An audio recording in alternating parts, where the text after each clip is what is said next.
Hello everyone, स्वागत है आपका चैनल स्टडी जेट में।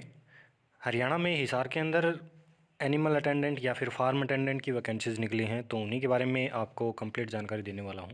ये जो वैकेंसीज़ हैं आप देख सकते हैं, ministry officers animal husbandry dairy या फिर department of animal husbandry and dairying या फिर रीजनल फॉडर स्टेशन RFS के अंदर ये परमानेंट वैकेंसीज़ हैं। याद रखिएगा, परमानेंट वैकेंसीज़ हैं, सेंट्रल गवर्नमेंट के अंडर ये वैकेंसीज़ हैं। तो जो भी इंटरेस्टेड कैंडिडेट हैं, अप्लाई करना चाहते हैं, तो वीडियो कंप्लीट देखना, कोई भी डाउट नहीं बचेगा आपका। तो देखिएगा, ये जो वैकेंसीज़ हैं, नाम है इस वैकेंसी का फार्म अटेंडेंट या कम लेबर। इसकी वैकेंसीज़ हैं RFS के हिसार के अंदर, गवर्नमेंट ऑफ इंडिया के अंडर में ये वैकेंसीज़ हैं। और टोटल 10 वैकेंसीज़ हैं। कैटेगरी वाइज देखिएगा, जनरल की 4 वैकेंसीज़ हैं, OBC की 2, EWS की 1, SC की 3 और एक पोस्ट रिजर्व रखी गई है हैंडीकैप्ड कैंडिडेट के लिए। और mode of requirement direct requirement होगा इसमें, यानी कि शायद कोई एग्ज़ाम उग्जाम नहीं होगा, शायद इंटरव्यू कंडक्ट करवाया जाएगा। इसकी कोई और वो डिटेल आती है इंटरव्यू के रिगार्डिंग, तो वो मैं चैनल पर प्रोवाइड करा दूंगा, टेलीग्राम पर प्रोवाइड करा दूंगा, तो वहाँ से जुड़ जाइएगा आप। टोटल 10 वैकेंसीज़ हैं और सैलरी ग्रुप डी वाली आपको दी जाएगी। ग्रुप डी से भी ज़्यादा पे स्केल है, ये तो 16,900 होता है ग्रुप डी का, तो ये 18,000 पे स्केल है। यानी कि आपको फर्स्ट सैलरी आपको 23-24 हज़ार के अराउंड आपको दी जाएगी। और आगे देखिएगा इसकी डिटेल। इसके लिए एज लिमिट 18 से 27 साल के कैंडिडेट अप्लाई कर सकते हैं, जनरल की ये है। और BCA BCB के लिए 3 साल का एज रिलैक्सेशन होता है और SC ST कैंडिडेट के लिए 5 साल का एज रिलैक्सेशन होता है। ऑल इंडिया के कैंडिडेट कोई भी अप्लाई कर सकता है, कोई डिस्ट्रिक्ट हो, चाहे कोई भी डिस्ट्रिक्ट हो, तो सभी अप्लाई कर सकते हैं इसको। हिसार के अंदर आपकी ड्यूटी रहेगी। क्वालिफ़िकेशन की बात करें तो आप 10th पास हैं तो आप एलिजिबल हैं। साथ ही साथ आपके पास 1 साल का एक्सपीरियंस होना चाहिए किसी फार्मिंग एक्टिविटी के अंदर, किसी रेपुटेड इंस्टीट्यूट या फिर किसी फार्म के अंदर आपने 1 साल काम किया हुआ होना चाहिए। यानी कि जो भी गवर्नमेंट के अंडर में कोई भी फार्म होते हैं, जैसे कि कोई भी डेयरी हो गई, उसके अंदर आपने काम किया हो, या फिर कोई इंस्टीट्यूट हो उसके अंदर आपने, जैसे कि पशुओं के जो इंस्टीट्यूट होते हैं उनके अंदर आपने काम किया हो, तो आप इसके लिए जो एक्सपीरियंस है वो बनवा के लगा सकते हैं साथ में। वो एक्सपीरियंस यहाँ पर मांगा गया है। और आगे इसमें देखिएगा, और आपका प्रोबेशन पीरियड रहेगा, 2 साल का प्रोबेशन पीरियड बताया गया है यहाँ पर। और age relaxation as per government rule जो होता है वो मैंने बता भी दिया है, 5 साल और 3 साल का। SC ST के लिए 5 साल का और OBC कैंडिडेट के लिए 3 साल का रिलैक्सेशन। तो यहाँ पर सिलेक्शन प्रोसेस देखिएगा कि किस प्रकार से सिलेक्शन रहेगा आपका। तो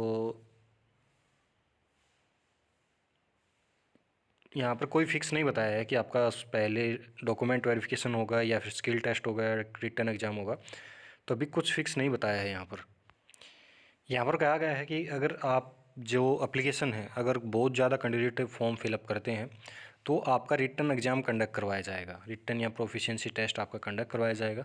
उसके बेसिस पर आपकी मेरिट लिस्ट लगेगी, फिर डॉक्यूमेंट वेरिफिकेशन होगा, फिर सिलेक्शन होगा। अगर ज़्यादा कैंडिडेट नहीं होते हैं तो डायरेक्ट डॉक्यूमेंट वेरिफिकेशन होगा और फिर सिलेक्शन होगा। तो यानी कि फॉर्म तो बहुत ज़्यादा भरे जाने हैं, ये तो बात श्योर है। तो आपका रिटन एग्ज़ाम कंडक्ट करवाया जाएगा और उसमें कुछ मिनिमम परसेंटेज रहेगी, उतने मार्क्स लेना अनिवार्य रहेगा, तभी आप क्वालिफाई एलिजिबल माने जाओगे। वैसे लिस्ट तो आपकी मेरिट लिस्ट पर लगेगी, यानी कि जो ज़्यादा स्कोर करेगा उसका ज़्यादा सिलेक्शन होगा, लेकिन मिनिमम परसेंटेज भी रहेगी, इतने नंबर तो आपको टेस्ट में लेना ज़रूरी ही होगा। तो ये बात यहाँ पर बताई गई है। और आगे देखिएगा इसमें क्या कुछ बताया गया है। तो मैंने पहले बता दिया था कि आपकी हिसार के अंदर ड्यूटी होगी, तो पॉसिबिलिटी है आपकी 99% है कि हिसार के अंदर हो। लेकिन यहाँ पर बता दिया गया है कि ऑल इंडिया सर्विस भी आपकी, यानी कि कहीं भी पूरे ऑल ओवर इंडिया में भी आपकी ड्यूटी लग सकती है, क्योंकि ये जॉब जो है वो सेंट्रल गवर्नमेंट के अंडर में है, तो आपकी ड्यूटी वहाँ पर भी लग सकती है।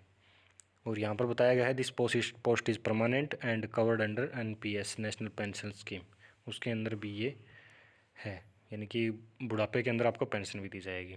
और यहाँ पर फॉर्म बताया गया है कि किस प्रकार से आपको भरना है, तो वो आगे बताने वाला हूँ। तो साथ में सारे डॉक्यूमेंट्स भी लगा देना। और देखिएगा लास्ट डेट इसकी क्या है। लास्ट डेट इसमें कुछ फिक्स नहीं बताया गया है। 16/1/2024 को ये लेटर जारी किया गया था, तो इसमें बताया गया है कि लास्ट डेट जो रहेगी, जो लेटर ये जारी होता है उसके 1 मंथ बाद तक आप अप्लीकेशन फॉर्म है वो पहुंच जाना चाहिए आपका। यानी कि 16 तारीख का है तो आप 16 को इस पर साइन हुए होंगे, तो ये शायद 21-22 जनवरी को ही पब्लिश हुआ होगा। मेरे पास आज आया है और साइट पर भी शायद आज ही डला है। तो आपकी जो लास्ट डेट रहेगी वो 21-22 फ़रवरी के अराउंड रहेगी। आप उससे पहले आपका फॉर्म फिलअप करके एड्रेस देख लीजिएगा, इस एड्रेस पर आपको भेजना है। यहाँ पर देखिएगा कि director to the director regional fodder station post office textile mills Hisar 125001 Haryana. इस एड्रेस पर आपको जो फॉर्म है वो भेज देना है। इसका स्क्रीनशॉट भी ले लीजिएगा, बाद में आप कमेंट में पूछोगे कि क्या एड्रेस है। पिन कोड भी देख लीजिएगा 125001, इस एड्रेस पर भेजना है। और ये ज़रूर लिख देना application for the post of farm attendant cum labour. जो भी आप लिफाफा आप तैयार करें उसके बाहर ज़रूर लिख देना और फॉर्म के ऊपर भी लिख देना।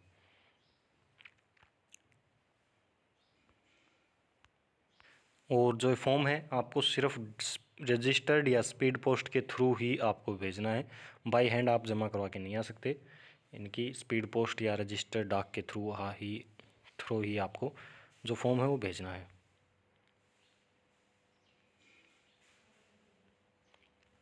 और आगे देखिएगा, अब ये है फॉर्म आपका कि इस फॉर्म किस प्रकार से आपको भरना है। तो यहाँ पर देखिएगा, सबसे पहले आपको अपनी फ़ोटो पेस्ट करनी है विद सिग्नेचर ऑफ कैंडिडेट, यानी कि यहाँ पर आपकी जो फ़ोटो है वो हो जाएगी।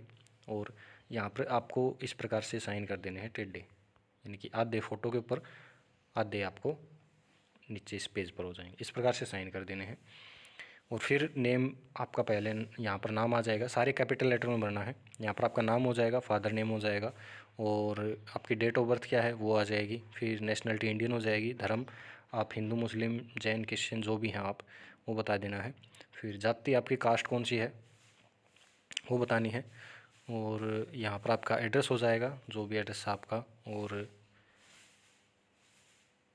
अगर ये यहाँ पर आएगा आपका एड्रेस, जो भी मेल एड्रेस मेलिंग एड्रेस, यानी कि आपको किस तरह से कांटेक्ट किया जाएगा, जहाँ पर अगर आप और कोई कोरस्पॉन्डिंग एड्रेस जो होता है अगर वो है आपका तो वो बता देना है। तो होम का एड्रेस ये हो जाएगा, दोनों सेम है तो दोनों सेम भी बता देना आप, तकरीबन सेम ही होते हैं सभी के। अगर अलग अलग हैं तो अलग अलग बता देना। एजुकेशनल क्वालिफ़िकेशन, आपको एजुकेशनल क्वालिफ़िकेशन कितने पढ़े लिखे हैं, 10th पास हैं, +2 पास हैं, ग्रेजुएट हैं, जो भी हैं आप तो बता देना है। क्या आप PWD कैंडिडेट्स हैं, दिव्यांग हैं तो यस नो में बता देना है। हैंडीकैप्ड हैं या नहीं तो वो बता देना आपको। एक्सपीरियंस की डिटेल, एक्सपीरियंस कितने साल का आपका और कहाँ से क्या है तो ब्रैकेट में वो ही बता देना। फिर यहाँ पर आपकी डेट आ जाएगी, कौन सी तारीख को भर रहे हैं, कौन सी जगह से भर रहे हैं वो आ जाएगा। फिर सिग्नेचर ऑफ अप्लीकेंट या नेम ऑफ अप्लीकेंट, तो यहाँ पर आपके साइन कर देना है, जो भी आपके साइन है वो। तो ये फॉर्म आपको मेरे टेलीग्राम ग्रुप पे मिल जाएगा, लिंक डिस्क्रिप्शन में दिया गया है, वहाँ से आप इसको डाउनलोड कर सकते हैं।